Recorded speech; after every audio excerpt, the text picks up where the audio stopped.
সকাল এখন মোটামুটি ৮টা সাড়ে ৮টা বাজে। আমাদের লেবুগুলো কাজ করতে চলে এসছে। দেখুন এখনও তাও কীরকম কুয়াশা।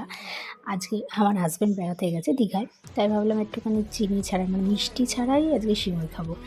আর ছাদে নিয়ে গেলাম খেতে খেতে আপনাদের গাছগুলো দেখানোর জন্য। এই ২-৩ দিন আগে কিনে এনেছি আমার সন্টু স্কুলের পাশে যে নার্সারিটা আছে ওখান থেকে।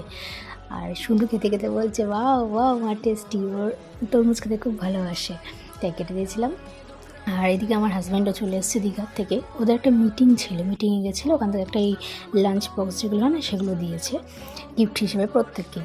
আর ব্যাগ গোছাচ্ছি কারণ বাড়ি যাব কালকে। আর এদিকে ঘুগনির জন্য কালকে সকালে ঘুগনি করবো বলে মটরটা ভিজিয়ে রেখে দিয়েছি। আর এদিকে মাংস করছিলাম ওই স্টুর মতনই, একদম হালকা তেল মশলার। আর ওদের স্কুল থেকে রেড হোয়াইটের মধ্যে একটা ড্রেস পরিয়ে নিয়ে যেতে বলেছে ক্রিসমাস ডেতে, তাই বাবা পুরো সান্তার ড্রেস এনে দিয়েছে। আর দিওয়া চিকেনটাও হয়ে গেল।